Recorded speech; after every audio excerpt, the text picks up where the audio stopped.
What is up, guys? DonCut97 here, bringing you a brand new Halo MCC challenge guide.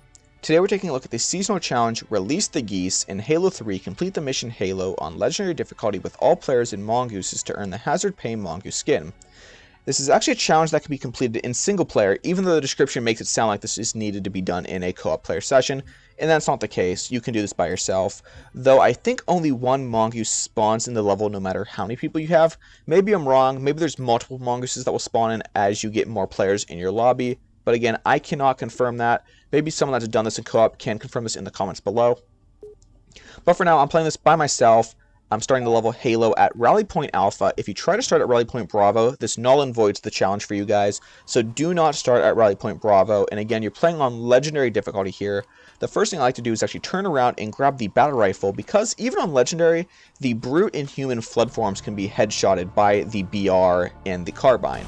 Now, obviously, the elite forms can't be headshotted on legendary by one shot, so a bit more ammo is needed to take care of those guys. I usually like to let Arbiter or Johnson take care of them, but I am going to be using my rockets here in this little valley below the Citadel to get rid of some of the elites and just clear out the section, because where I'm going right now, to the left of the Citadel, actually has a rocket launcher sitting here waiting for me, and there's about 6 to 4 rounds sitting in that rocket launcher waiting for you. So you could use a bit of your rockets to clear out some enemies. I'm pretty much just clearing out enemies to get a checkpoint here, so I can perform a grenade jump using a frag grenade. I throw it at the ground next to this ridge, I wait 1 second, and then I run and jump, and when the grenade goes off at the apex of your jump, it'll actually boost you up onto the side of the Citadel, and from there you just walk up the pathway like normal. And since you actually avoided a load zone, there will be a lot less flood to fight on your way up the Citadel. Pretty much you'll still have to fight all the flood that you would in this section right here when you're in the defend area against the door. But there's also a way you can just kind of walk up here, doing that crouch jump that I showed you a few seconds ago, and then onto that second beam, and now you're up here on the ice where Johnson is. This is not required at all. This is just more so a way to show the players that are having a struggle in this area. Also, you can throw down those 2 auto turrets to help you out as well.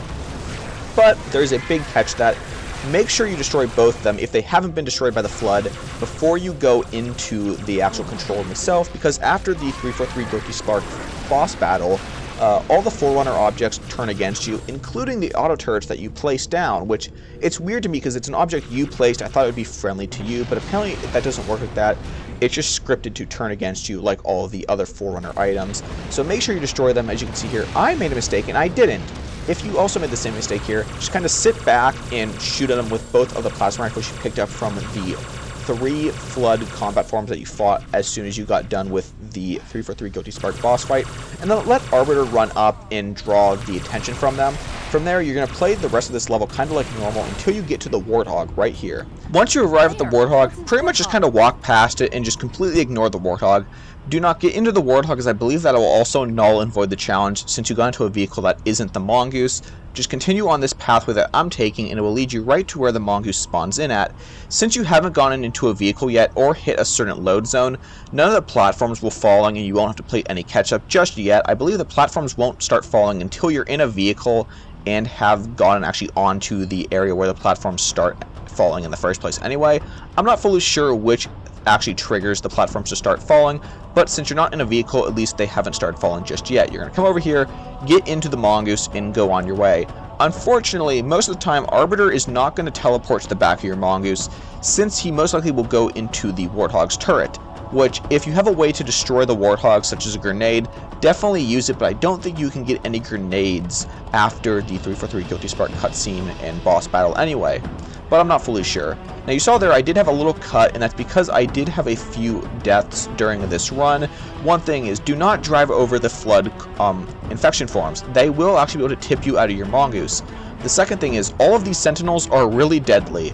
If you see sentinels in your pathway, you want to detour around the area where they're at. So if you have sentinels in the middle of an area, drive to either one of the far edges of that area and go around them like I did there in the past section where all the sentinels were kind of chilling in the middle left, and I went to the far right and went completely around all the sentinels.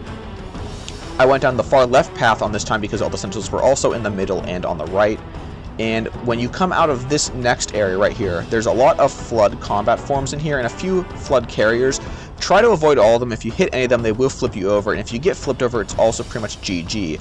Once you get out of here, you want to make a sharp left and get off that platform as soon as you can, avoiding all of the sentinels that are chilling right up against the ledge of that platform. There's more sentinels as you drive up on the left, drive to the right. There's another sentinel right here. There's only one of that one though, and he's not much of a threat to you, but then again, there's more sentinels right here. Gotta avoid them, kind of drive to the right of them. But I have this at 2 times speed because you'd be sitting here for about 5-10 minutes of this level itself, especially if I hadn't cut out my failed attempts.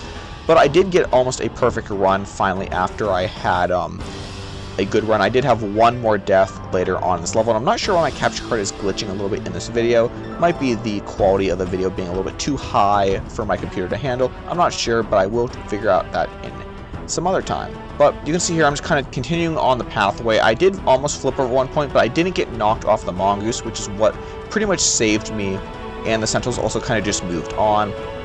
Following the pathway I'm taking here pretty much is your best bet, honestly. If you're playing in co-op though, it will help if you have somebody on the back of your mongoose. They're pretty much your bullet sponge, since they will take most of the damage before you actually take a lot of the damage. Now be careful right here. You saw I tried to go to the right thinking I could get around them, but unfortunately that's not the case. I did have to kind of detour back to the left a little bit towards the range of the sentinels. Luckily though, I pretty much avoided most of them and they didn't do a lot of damage to me. If anything, honestly, these platforms falling on me were more of a threat to the sentinels were once I got the hang of what to do here.